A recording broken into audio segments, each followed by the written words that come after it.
사울이 다메섹으로 가다가 예수님을 만나게 되고 눈이 멀어서 사흘간 먹지도 마시지도 못하는 상황에 처했습니다. 그러는 동안에 주님께서 아나니아에게 찾아가셔서 사울에게 찾아가 안수하고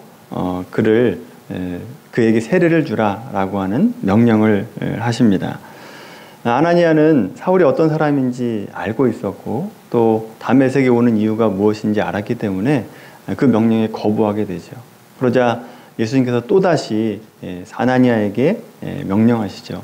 사울은 내가 택한 나의 그릇이다 라고 말씀하시니까 아나니아가 그때서야 순종을 하게 되고 사울에게 가서 세례를 안수하고 세례를 베푼 내용이 오늘 우리가 읽었던 말씀입니다.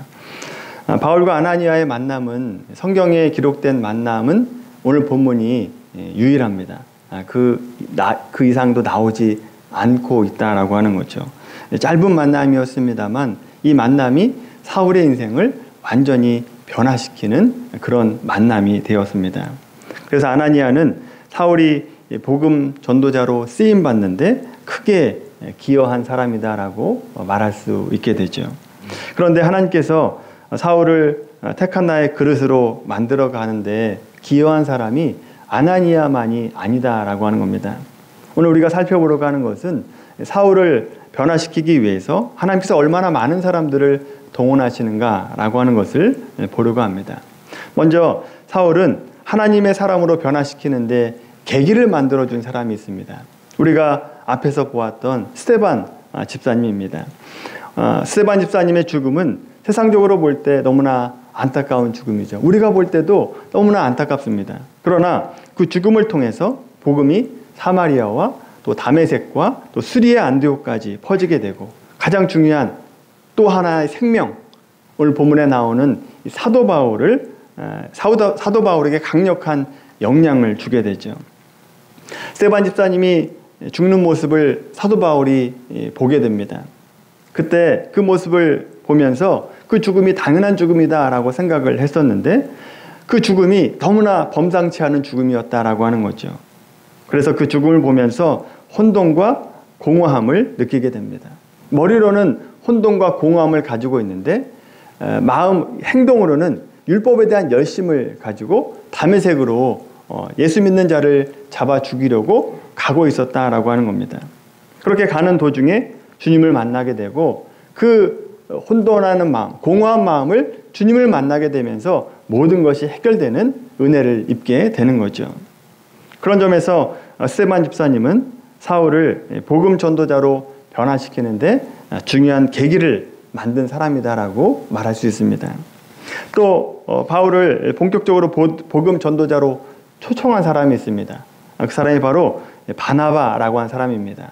말씀 한번 찾아볼까요? 9장 26절입니다. 사도행전 9장 26절.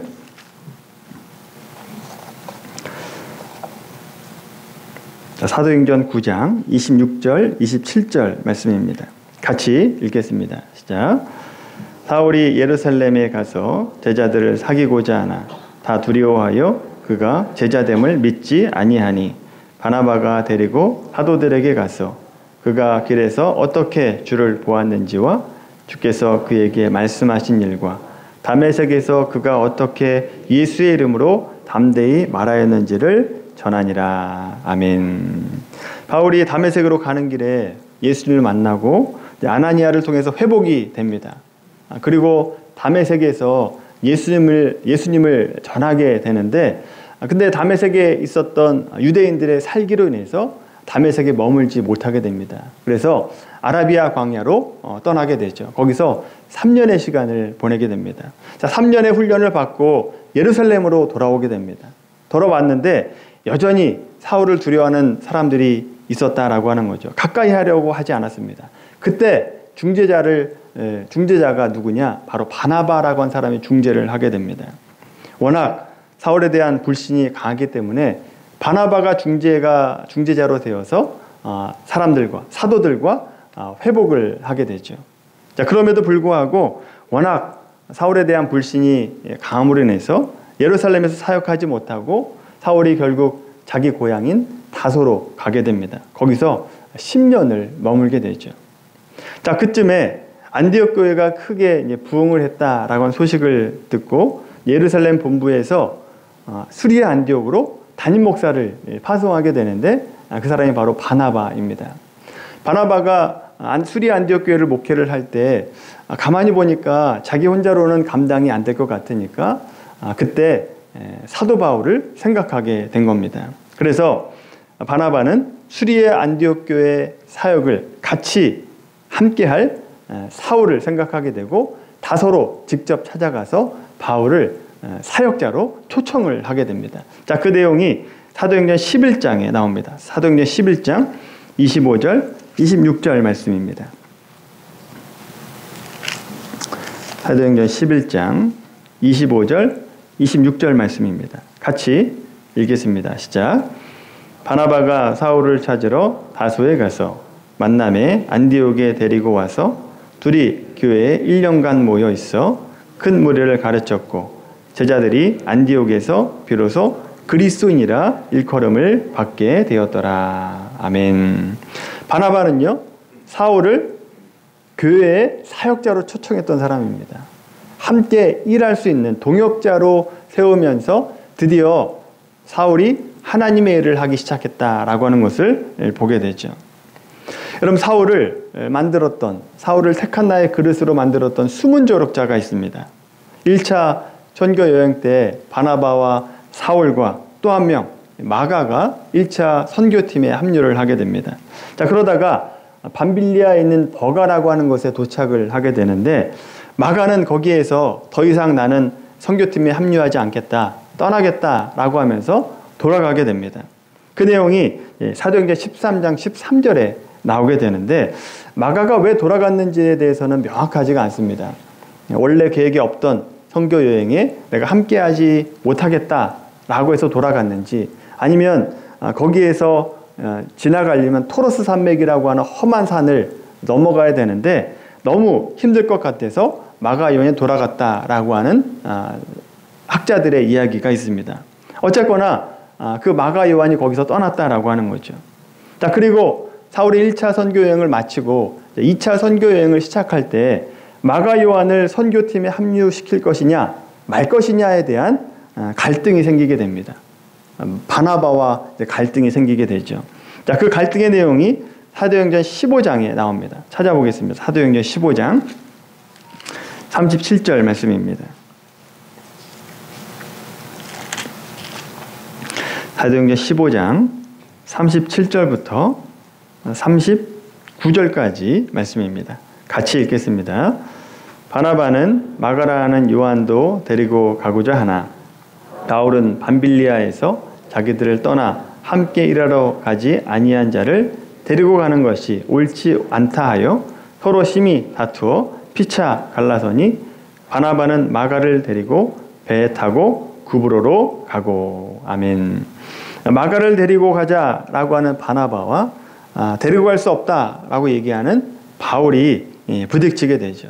결국 이 일로 바나바와 바울이 갈라서게 됩니다. 여러분, 여기 마가 요한이 바울을 온전히 세우는 데 쓰임받고 있다라고 하는 것이 보이십니까?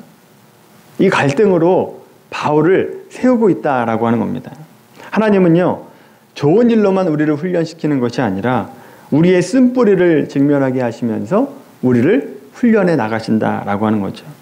보통 바울과 같이 열정적이고 헌신적인 사람은요, 책임감이 없고 신실하지 못한 사람을 참아내지를 못합니다. 그런 사람을 보지를 못해요. 바울이 마가 요한을 통해서 자기의 쓴뿌리를 보게 됩니다. 사랑하지 못함, 또 참아주지 못하고 인내하지 못한 그 자신의 쓴뿌리를 보게 되었다라고 하는 거죠. 성경에는 나와 있지 않습니다만 바울은 이 바나바와의 갈등을 아마 마음속에 두고 묵상했던 것 같아요. 왜 그렇게 얘기할 수 있느냐? 이제 바울이 3차 전도여행을 할 때 에베소에서 고린도전서를 씁니다.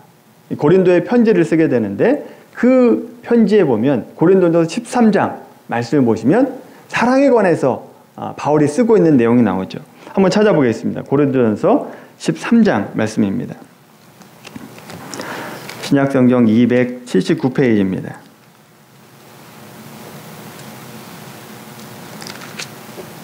신약성경 279페이지 고린도전서 13장 4절 5절 말씀입니다.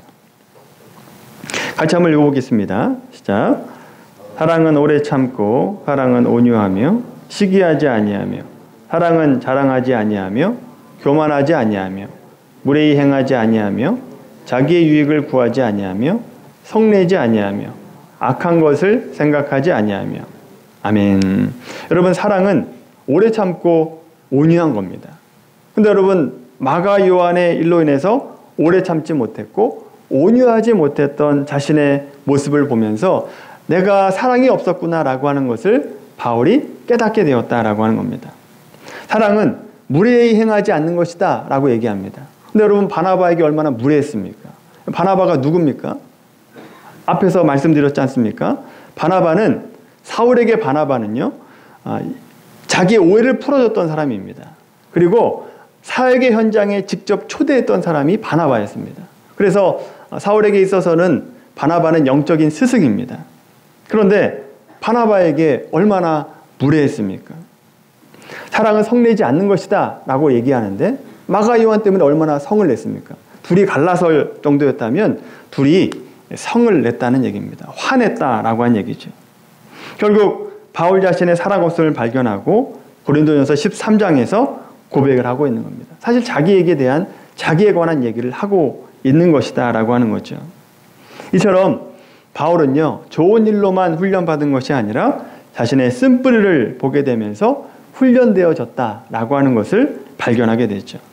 이외에도 하나님은 바울을 나의 택한 그릇으로 만들어가는데 여러 사람을 사용하시고 또 상황과 여건을 통해서 훈련하셨다라고 하는 겁니다. 여기서 볼 수 있는 것은요, 바로 하나님께서 바울을 만들어가는데 얼마나 열심을 내셨는가라고 하는 겁니다. 하나님께서 말씀하신 대로 나의 택한 그릇으로 만들기 위해서 얼마나 많은 사람들을 동원하고 있느냐라고 하는 거죠. 열심을 다해서 만들어 가신다라고 하는 것입니다. 우리가 여러분 수요일에 에스라서를 보고 있는데 에스라에서도 명확히 볼 수 있는 것이 하나님께서 말씀하시는 것을 하나님의 열심으로 이루어 가신다라고 한 사실입니다. 에스라 말씀을 한번 찾아보겠습니다. 에스라 1장입니다. 자, 구약으로 넘어가시면 구약성경 711페이지입니다. 구약성경 711페이지 에스라 1장 말씀입니다. 에스라가 좀 어려운 분들도 있을 텐데 어렵지 않습니다. 제가 간단하게 설명을 드리겠습니다. 에스라 1장 1절에서 4절까지 말씀입니다. 같이 읽겠습니다. 바사왕 고레스 원년에 여호와께서 예레미야 입을 통하여 하신 말씀을 이루게 하시려고 바사왕 고레스의 마음을 감동시키심에 그가 온 나라에 공포도 하고 조소도 내려 이르되 바사왕 고레스는 말하노니 하늘의 하나님 여호와께서 세상 모든 나라를 내게 주셨고 나에게 명령하사 유다 예루살렘에 성전을 건축하라 하셨나니 이스라엘의 하나님은 참 신이시라. 너희 중에 그의 백성된 자는 다 유다 예루살렘으로 올라가서 이스라엘의 하나님 여호와의 성전을 건축하라. 그는 예루살렘에 계신 하나님이시라. 그 남아있는 백성이 어느 곳에 머물러 살든지 그곳 사람들이 마땅히 은과 금과 그 밖의 물건과 짐승으로 도와주고 그 외에도 예루살렘에 세울 하나님의 성전을 위하여 예물을 기쁘게 드릴지니라 하였더라. 아멘. 바벨론의 포로로 잡혀갔던 남유다 백성들이 70년 만에 고국으로 돌아오게 됩니다. 고국으로 돌아올 수 있었던 힘이 남유다 백성들의 경제력이나 국방력에 의해서 되는 것이 아니다라고 하는 거죠. 하나님께서 약속하셨기 때문입니다. 70년 만에 돌아오게 될 것이다 라고 한 약속을 하나님께서 이루신다라고 하는 거죠. 누구를 통해서요? 이방의 왕이었던 페르시아의 고레스를 사용하셨다라고 하는 겁니다. 여러분, 고레스가 성전을 재건하라 라고 한 명령도 하고 재정적인 지원도 합니다. 왜요? 왜 이렇게 해주는 겁니까? 고레스가 하나님을 믿었기 때문입니까? 아닙니다. 하나님 믿어서가 아닙니다. 여러분, 페르시아 사람들의 종교관은요, 다신론입니다. 나의 신도 믿고 너의 신도 내가 인정하겠다. 너의 신을 믿어라. 나도 함께 믿겠다라고 하는 게 다신론입니다. 그 다신론을 믿는 사람들은요, 이렇게 나의 신도 인정하고 다른 사람의 신도 인정해 줍니다. 왜 그렇게 하느냐? 이 사람들은요, 여러 신에게 제물을 바치고 예배해야 내가 복을 받는다라고 생각을 하기 때문에 그렇습니다. 그래서 여러분, 하나님은요, 이 페르시아 왕의 이런 동기, 이 다신론까지도 사용하셔서 하나님의 뜻을 이루어 가신다라고 하는 거죠. 예루살렘 성전을 건축해 나가신다라고 하는 겁니다. 일반 사람들이 볼 때 이 일은 우연입니다. 우연이 된 일이다라고 생각하죠. 그러나 우리 믿는 사람들의 눈으로 보면 이것이 하나님의 섭리고 계획을 이루시는 하나님의 열심이다라고 하는 것을 보게 되는 거죠. 근데 여러분, 고레스 왕이 이런 고레스 칙령을 내렸다고 해서 성전이 아주 순조롭게 되어지지 않습니다. 중간에 어려움을 당하죠. 에스라 4장에 나오면, 4장에 가시면 그 내용이 나옵니다. 에스라 4장 1절 말씀을 한번 보십시오. 자, 에스라 4장 1절 말씀 보시면 유다와 베냐민의 대적인 사마리아 사람들이 와서 우리도 성전을 함께 짓겠다라고 얘기를 하는 겁니다. 그런데 여러분, 이 사마리아 사람들은요, 하나님도 섬기고 우상도 섬기는 사람입니다. 그래서 여러분, 만약에 남유다 사람들이 이 사마리아 사람들의 손을 잡았다라고 한다면 성전은 빨리 지을 수 있었을지도 모릅니다. 그러나 성전을 짓게 되면 어떻게 될까요? 하나님의 성전에 야, 우리의 우상도 좀 같이 거기다 좀 놓자라고 얘기하면서 혼합주의가 돼버리고 만다라고 하는 겁니다. 이런 위험이 있기 때문에 남유다 백성들이 이 손을 거절하게 됐죠. 자, 그랬더니 그때부터 할 수 있는 모든 일을 동원해서 성전 짓는 것을 방해합니다. 성전 건축하는 유다 백성들을 협박하고 위협해서 마음을 약하게 하고 또 페르시아 관리들에게 뇌물을 줘가지고 그 성전 짓는 것을 방해하게 되죠. 몇 년간 멈춰지는지 아십니까? 성전 건축이 16년간 멈춰지게 됩니다. 짓지를 못해요. 그러자 하나님께서 가만히 계실 리가 없죠. 하나님께서 말씀하신 것이 있잖아요. 그랬더니 5장에 가보시면, 에스라 5장에 가보시면 학개와 스가랴 선지자가 나옵니다. 학개와 스가랴 선지자를 통해서 질책하시고 위로하시면서 다시 성전을 재건하라 라고 하는 말씀을 듣게 되고 다시 성전 건축을 시작을 하게 되죠. 그래서 힘을 냅니다. 자, 이렇게 뜻을 정하고 힘을 내니까 하나님께서 도와주시기 시작하시는데 에스라 6장 말씀입니다. 에스라 6장 13절 15절입니다. 에스라 6장 13절부터 15절까지 같이 읽겠습니다. 다리오 왕의 조소가 내림에 유브라데 강 건너편 청동 닥드네와 스달보스네와 그들의 동관들이 신속히 준행하니라. 유다 사람의 장로들이 선지자 학개와 이또의 손자 스가랴의 권면을 따랐으므로 성전 건축하는 일이 형통한지라. 이스라엘 하나님의 명령과 바사왕 고레스와 다리오와 아닥사스다의 조서를 따라 성전을 건축하며 이를 끝내되 다리오 왕 제6년 아달월 3일에 성전 일을 끝내니라. 아멘. 페르시아 왕사는요, 고레스 다음에 캄비세스 다음에 다리오 왕입니다.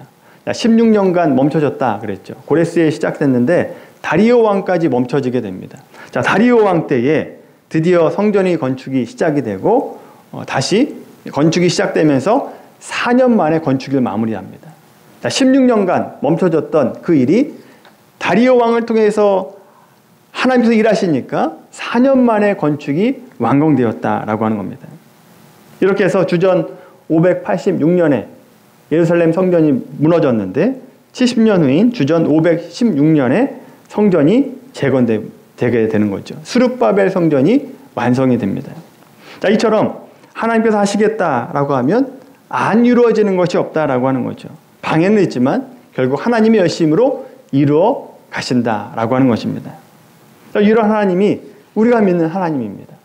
말씀하시는 것을 이루시는 하나님.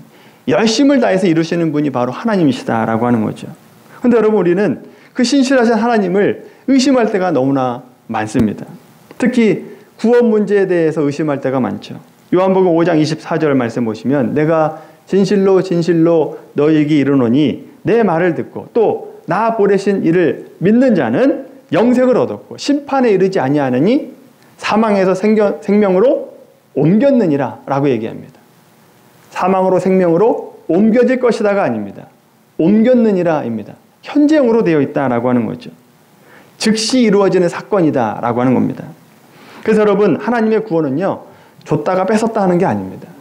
줬다가 뺏었다 하는 게 어떻게 영생입니까? 주면 끝입니다.